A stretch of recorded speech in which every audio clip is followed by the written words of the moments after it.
Segundo lugar, o próximo assunto, Andrei, seria o caso das concessões territoriais. E aqui está o mapa, Andrei. O mapa que você basicamente vê na grande mídia no Ocidente.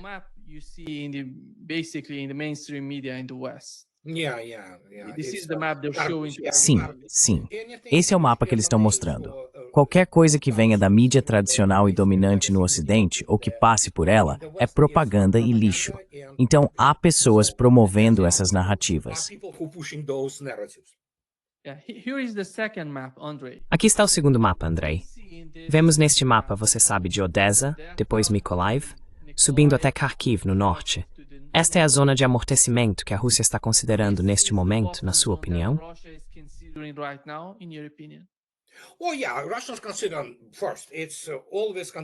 Bem, sim, a Rússia está considerando isso primeiro. É sempre um planejamento de contingência, e existem todos os tipos de planos, sabe?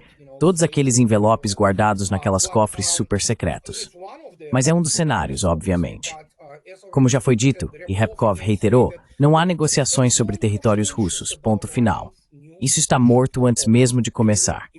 E quanto à zona de amortecimento, veja, este é o mais alto nível do jogo geopolítico. Se você sabe que o processo já começou, que a bola já começou a rolar, certo? E pode prever, os russos nem sempre conseguem, mas na maioria das vezes estão corretos estrategicamente. Você pode prever que uma vez que a bola comece a rolar, há necessidade de continuar empurrando, ou é melhor deixá-la descer a ladeira, por assim dizer, até atingir o alvo.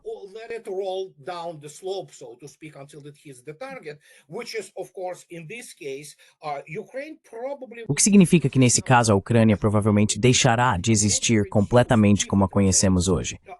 Ela será reduzida, se ainda restar algo, à parte ocidental da Ucrânia, que será dividida entre a Polônia, a Hungria e outros lugares.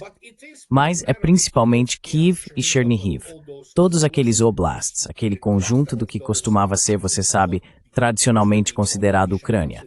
O resto, bem, a Rússia já tomou esses oblasts. E depois disso, provavelmente será algum tipo de confederação, como já discutimos.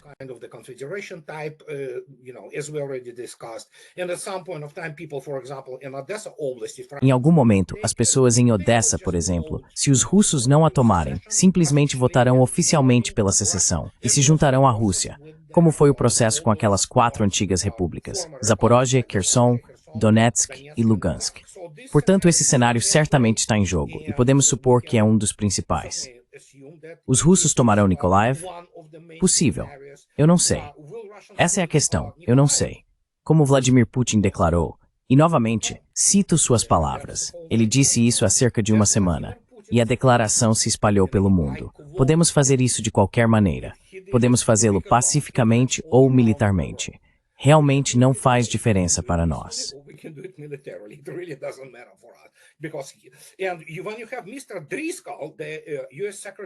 E quando você tem o Sr. Driscoll, o secretário do Exército dos Snonants, dizendo ontem que a Rússia pode fazer isso indefinidamente, infinitamente, apenas continuar com o que está fazendo. Porque hoje, como eu já disse, vejo a infantaria russa já no principal prédio administrativo do antigo Pokrovsk, agora Krasnoarmeysk. E eles dizem, ei, não vemos nada, porque basicamente nos últimos dias eles estavam apenas limpando os prédios restantes. Sabe, está totalmente sob controle, e isso vai continuar. A proporção deles é de cerca de 1:30. Então sim, os russos podem fazer isso o dia todo. Mas isso é guerra, algo que obviamente não tem sido estudado no Ocidente combinado nos últimos 80 anos.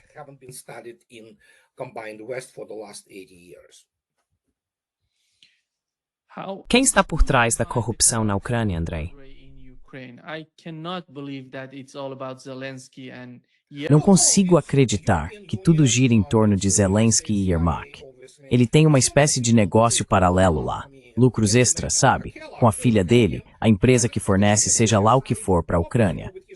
São todos tipos de esquemas de lavagem de dinheiro completamente corruptos. E então, quando as pessoas dizem sim, eu concordo com você, Zelensky é apenas o ponto final, o ponto terminal da lavagem de dinheiro, da propina e dessas coisas, é a União Europeia. Escute, olhe para eles. Você vê alguma pessoa normal no sistema político europeu? Não. Todos são corruptos ou idiotas, como Kaja Kallas. Meu Deus, ela é uma idiota. Quero dizer, é preciso ser um idiota e completamente corrupto para chegar ao topo. Sabe, como a von der Leyen. Ela é uma imbecil, mas também é corrupta.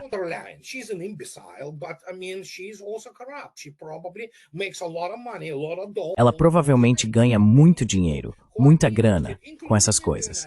Há muitas pessoas interessadas, inclusive nos Estados Unidos, em garantir que esse país continue de alguma forma, porque é assim que elas ganham a vida com isso. Então, nesse caso, Zelensky é apenas parte do problema. Mas a cadeia alimentar, se quiser, é muito grande, enorme, na verdade. E quem vai ser especificamente apontado em termos de corrupção? Tenho quase certeza, é especulação, claro, mas tenho quase certeza de que von der Leyen será uma delas. A Comissão Europeia, um bando desses burocratas, é só olhar para eles. São uns canalhas corruptos, é isso que são. Eles não entendem como administrar as coisas. A única coisa que sabem é como roubar. É a única maneira. E o mesmo vale para Washington, D.C.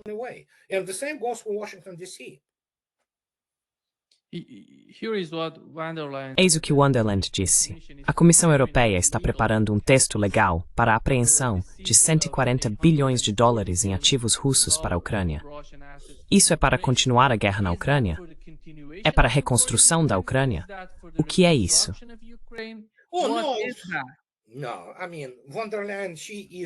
Não, quero dizer, a Wonderland é uma completa idiota. Ela só sabe fazer declarações grandiosas. Eles obviamente querem esse dinheiro.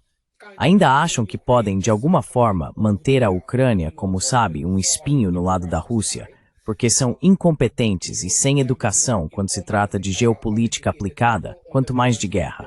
A von der Leyen, ou qualquer pessoa da Comissão Europeia ou do Parlamento Europeu, não tem a menor ideia do que é uma guerra de verdade, do que ela exige, ou de como as estratégias são construídas. Eles são simplesmente incompetentes. E, novamente, a maioria dessas pessoas são advogados. Ela é ginecologista, especialista em cuidados infantis. Então, sim, quero dizer, é uma profissão digna. Não me entenda mal.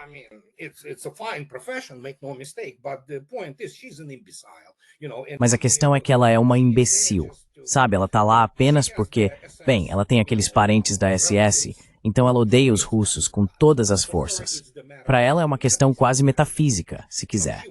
Ela simplesmente quer que os russos desapareçam. Esse é um dos impulsos por trás dela, assim como é para a maioria, não todos, mas a maioria, dos europeus. Eles não gostam dos russos. Então há esse tipo de confluência, sabe? Essas influências se unindo em um único vetor, por assim dizer. Então 140, evidentemente o número de hoje foi que já roubaram 30 bilhões de dólares e usaram para sustentar o regime nazista de Zelensky. Portanto, pode-se esperar qualquer coisa dessas pessoas. Como já afirmei, a maioria delas são criminosos de guerra.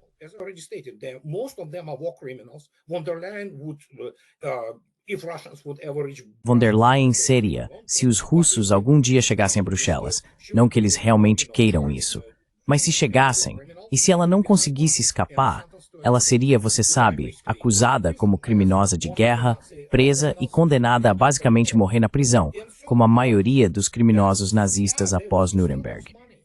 Então sim, eles querem roubar esse dinheiro. Obviamente tem seus próprios interesses financeiros.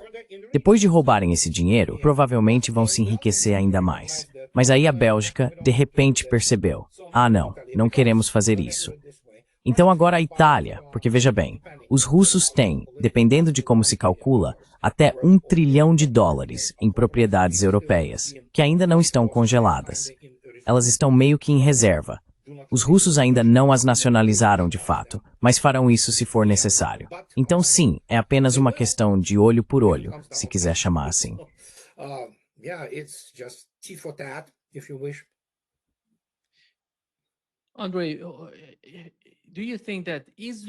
Andrei, você acha que há alguma evidência de que eles considerariam as repercussões desse tipo de apreensão se seguirem nessa direção com outros países? Sabe, todo mundo está observando o Ocidente inteiro, o Ocidente coletivo neste momento. Se eles podem fazer isso com a Rússia, farão tudo conosco, entende? É por isso que estão destruindo todo o sistema. Ninguém mais os quer.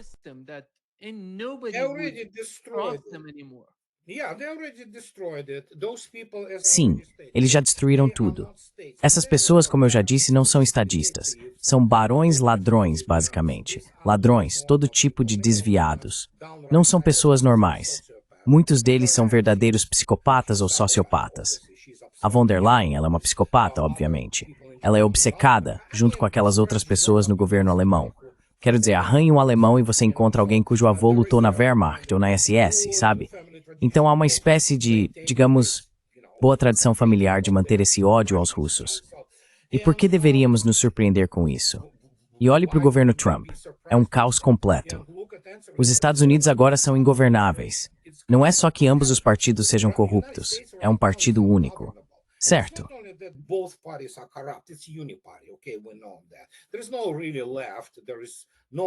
Nós sabemos que, na verdade, não existe mais esquerda. Não há partidos de esquerda nos Estados Unidos. É tudo uma mistura de desviantes e psicopatas neoliberais, maníacos genocidas. O mesmo vale para os republicanos. E então é isso. Esse é o sistema inteiro. Ele está se despedaçando e estamos observando em tempo real o colapso do Ocidente. E não é como se fosse, vai colapsar. Não, não, não. Nós já estamos dentro desse processo agora. Obviamente, algumas pessoas não percebem isso, porque vivem suas vidas diárias, vão ao mercado, dirigem carros, fazem essas coisas, criam seus filhos, apenas tentando educá-los e tudo mais. Mas a realidade é, olhe para a Europa. Acabou. Vai se tornar um inferno do terceiro mundo. Já está se tornando e vai piorar muito.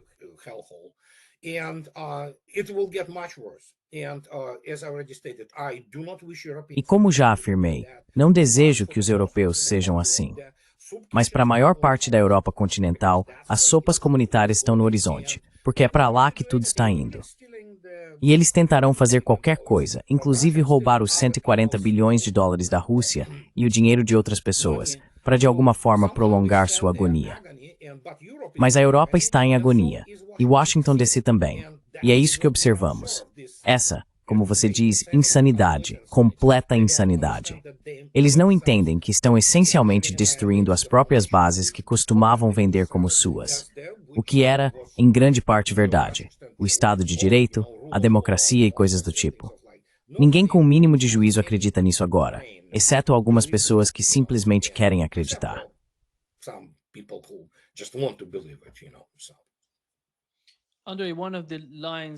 Andrei, um dos pontos do documento é a anistia para crimes de guerra. Hoje conversei com Michael Hodgson e o que ele destacou é que a Rússia, após qualquer acordo com a Ucrânia, quer algo semelhante aos julgamentos de Nuremberg. Já está lá. Já está em vigor o Tribunal para Crimes de Guerra. Não se trata apenas de Bucha, Andrei. Trata-se também da região de Kherson. Não, não, não. É a base da operação militar especial deles.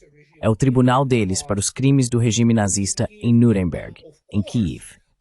E então, é claro, uma vez que isso esteja resolvido, haverá muitas pessoas no Ocidente que serão acusadas à revelia pelos crimes de guerra que cometeram.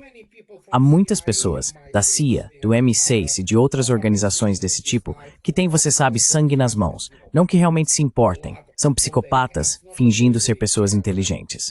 Mas quero dizer, o ponto é que sim, haverá muitas pessoas, inclusive na mídia.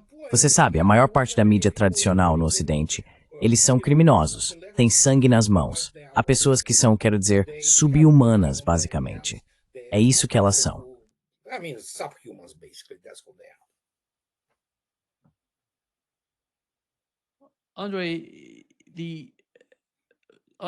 Andrei, o outro ponto seria o seguinte.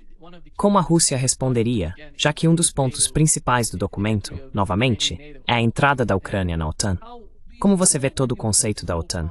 Sabe, recentemente, há apenas 3 dias, eu acho, ouvimos o embaixador do Irã na Rússia e parece que eles estão falando sobre algum tipo de pacto de defesa.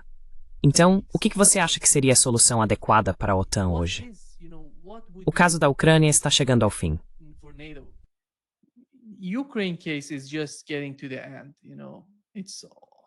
I cannot see Não consigo imaginar a Ucrânia lutando daqui a 2 ou 3 anos, porque eles não têm. E os Estados Unidos estão ficando um tanto exaustos com a guerra na Ucrânia, porque percebem que isso não lhes traz nenhum benefício. Pelo menos agora conseguem ver isso com a administração Trump. Mas como você vê todo o conceito da OTAN? O que deveria ser feito? Você acha que a dissolução do Pacto de Varsóvia foi um dos principais problemas que geraram esse tipo de situação? Ou qual é o futuro? Como se pode se opor à OTAN? Não atacando a OTAN, mas tendo algum tipo de dissuasão contra ela.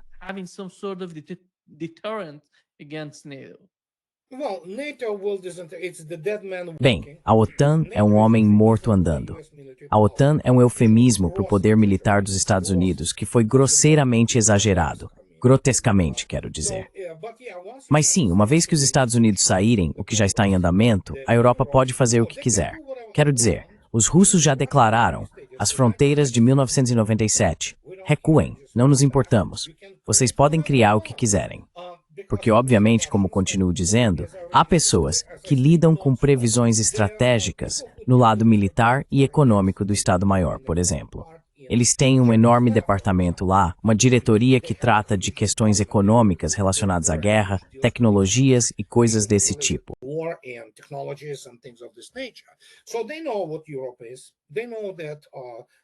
Então eles sabem o que é a Europa. Sabem que não podem produzir nada sem, você sabe, se arruinarem. Então o que quer que queiram fazer? Deixem-nos. Os Estados Unidos sabem que a única maneira de manter ao menos a aparência de ser uma verdadeira grande potência é ter a Europa totalmente dependente do poder, das armas e dos negócios americanos. Obviamente, esse é um dos seus objetivos. Não estou dizendo que seja algo delirante. Há um núcleo racional de verdade nisso. Mas isso não vai salvar os Estados Unidos da forma como os Estados Unidos tentam se salvar. Se considerarmos que o governo Trump sabe o que está fazendo, o que não sabe.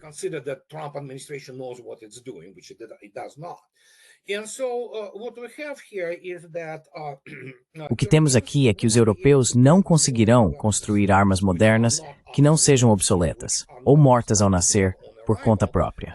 Quero dizer, os alemães podem bater no peito o quanto quiserem, mas ferro e metal não vão produzir um tanque de classe mundial. Eles não conseguirão fabricá-los em quantidades adequadas. Sim, Sergei Chemezov, o chefe da Rostec, disse numa entrevista ontem que eles produzem mais do que o Ocidente combinado, incluindo os Estados Unidos, por ordens de magnitude. Os europeus são incapazes de fazer isso. Então eles podem jogar os jogos que quiserem, mas eu tenho esse experimento forense, por assim dizer.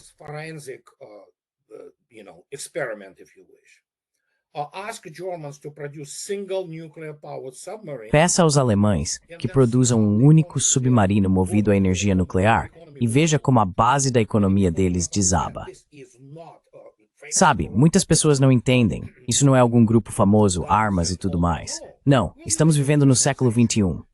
É preciso todo um ambiente militar onde se possa produzir tudo, desde eletrônicos até constelações de satélites. Tudo que compõe o sistema, um sistema muito complexo.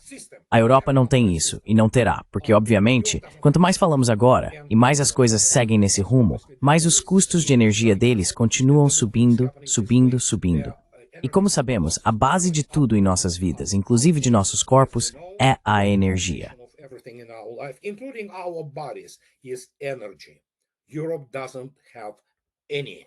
A Europa não tem nada.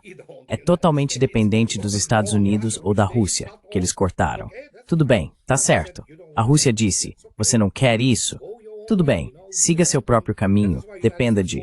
É por isso que os Estados Unidos também acham que se de alguma forma conseguirem mudar o regime de Maduro na Venezuela, o que é uma grande incógnita, talvez algo mude. Então temos isso sim, basicamente um dilema. E não é fácil para o Ocidente, para dizer o mínimo. Mas os Estados Unidos, por causa de seu tamanho, importância, peso e tudo mais, obviamente têm uma saída. O problema é que as pessoas nos Estados Unidos não sabem como aproveitá-la. Mas a Europa acabou. Está terminada. Sem nenhuma perspectiva.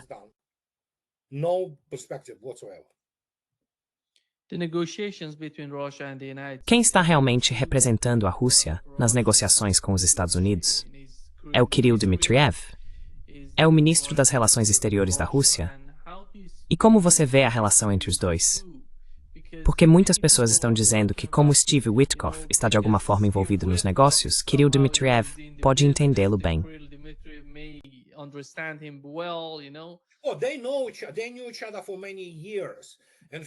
Eles se conhecem. Eles se conhecem há muitos anos. Na verdade, Dmitriev, enquanto estava nos Estados Unidos, trabalhava com Witkoff na mesma empresa, seja lá o que estivessem fazendo lá. Então, eles são amigos, se conhecem muito bem. Dmitriev, obviamente estando lá, não é exatamente um homem de negócios, para ser honesto. Ele é o responsável pelo Fundo Russo de Investimento Direto, que é essencialmente um programa do governo. É uma quantia gigantesca de dinheiro, e eles a investem diretamente em todos os projetos críticos de que a Rússia precisa. Então, eles se conhecem, e Witkoff, obviamente, ao contrário de Trump, tem algum grau de compreensão das coisas, sabe? E é por isso que estão atacando ele, certo? That's why they're attacking him, right? Sim, é por isso que estão atacando ele. Então, há uma relação entre ele e Dmitriev. Mas não se esqueça, tanto Dmitriev quanto Witkoff, eles são apenas enviados especiais.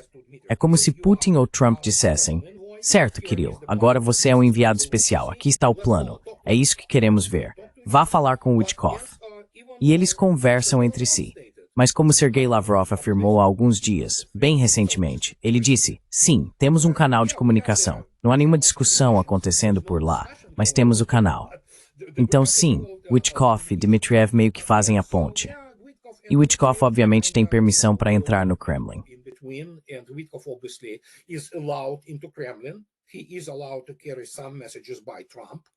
Ele tem permissão para transmitir algumas mensagens do Trump. Caso contrário, como você mesmo viu, eles vazam o que quiserem. E alguns desses vazamentos podem ser completamente inventados. Quero dizer, é isso que esse pessoal faz. Eles tiram coisas do nada e apresentam como fatos. Então, qualquer coisa que venha, digamos, da Bloomberg ou do The New York Times, a maior parte é mentira. A maior parte é uma operação de influência da CIA, ou de quem quer que controle aqueles perdedores do The Wall Street Journal ou de onde for. Então, nesse caso, os russos definitivamente sabem que podem falar com Witkoff. Mas como o Sr. Ryabkov já declarou, há coisas que não são negociáveis.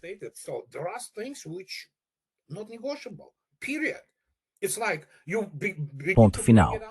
É como se quando você toca no assunto, os russos encerrassem a conversa dizendo, não, acabou, simplesmente não fale sobre isso, não estamos interessados. É novamente, como eu já disse, sobre as águas administrativas daqueles 4 oblasts. Ninguém mais fala sobre a Crimeia, nem mesmo a mídia.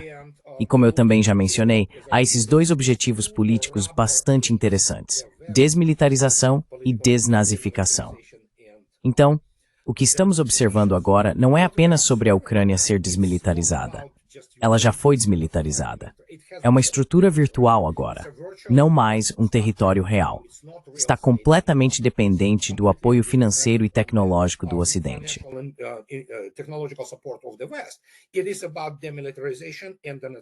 Trata-se de desmilitarização, e na verdade, da desmilitarização do Ocidente.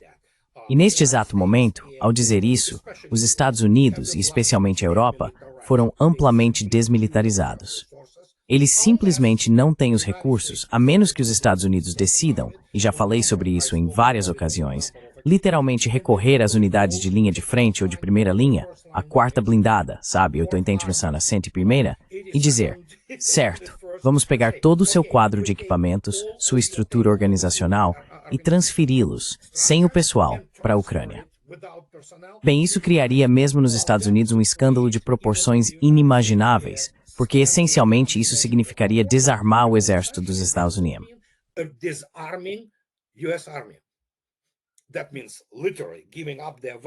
Isso significa literalmente abrir mão de suas armas, e eles não podem fazer isso.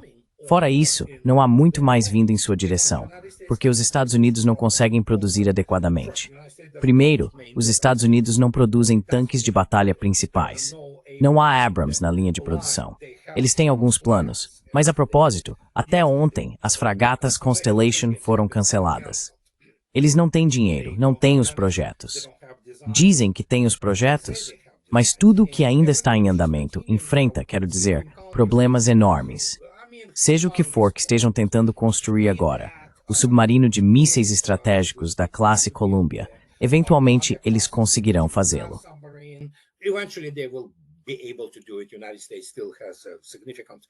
Os Estados Unidos ainda têm uma expertise significativa na construção de submarinos. Mas em termos de marinha, ela está se tornando obsoleta. Literalmente, a frota de superfície, com exceção das forças submarinas americanas, está se tornando obsoleta na guerra moderna. Então, se você começar a analisar, é isso. Quanto à Europa, sim, eles assinaram um memorando com a França de que a Ucrânia, em 10 anos, comprará 160 desses. A França provavelmente consegue produzir cerca de 5 por ano, sabe? Então, boa sorte. O que posso dizer? É uma completa loucura, quero dizer essas pessoas. E novamente os regimes, a Europa está se tornando totalitária. Uma Europa unificada se torna um Estado totalitário e as coisas vão piorar muito para a Europa.